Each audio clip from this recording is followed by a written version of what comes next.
She's got that consulting experience, that experience in the corporate world. She obviously has done her own research. She obviously has an academic background. She's now got years behind her in an academic path. And I think the marrying of those two things together is a real benefit. I think that a lot of us can learn from that, and I really think her influence on the student body here, and whether they pursue an academic path or they go and take that knowledge into industry, I think we all can learn from that. And I think, bringing the concept, the intellectual curiosity with the real pragmatism on what works in the real world in context, that might not be of interest to everybody, but for those who have that interest, I think that's something that's a little bit unique sometimes in an academic context. And so I really think we're all lucky to have her in the role that she's in. If you think about her this installation and her rising in U of T leadership, there's something I think really quite inspiringly appropriate about it, because in a way, University of Toronto is maybe the greatest university in Canada. Toronto is maybe the most multicultural city in the world. Rhonda represents all the properties, the wonderful properties of both multiculturalism and immigrants coming to Canada and all this kind of stuff, and giving voice to those who've been marginalized. And, she was a Canada Research Chair, exemplary research, standing witness to intellectual standards and so on and so forth. So she brings those together at this moment in history.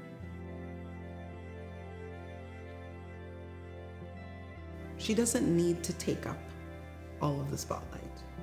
She doesn't need that. She's happy to share the stage. She's happy to shine the light on someone else. And I think that goes back to the generosity and the humility. She does what she can to highlight the strengths and accomplishments of her people too. So that's really special. So as a woman in STEM, STEM stands for science, technology, engineering, and mathematics. Rhonda empowers women to participate in STEM-related activities. So for example, she gave me the opportunity to be part of an appathon as a judge. And this is something I thought I'd never be part of. And it's through those events and activities that Rhonda helps women achieve their goals, but also empowers them to look into fields that we may have not looked at before. Dr. Rhonda McEwen's leadership style is connected to her sense of community, and she's the personification of Black girl magic. Now the word we use for magic is wanga, and wanga is the pouring of one's internal energy into everything around us. And so this pouring of energy into what she does, this love for the people who are there, and then the ability to listen to what they want and try to facilitate their heart's desires, that's a big thing. That's what makes Rhonda very, very special.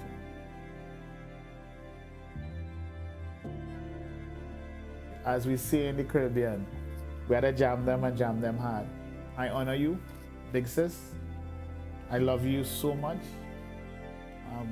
If you didn't know, you are my idol and the bar by which I measure myself. And I promise one day when I grow up, I'll be just like you.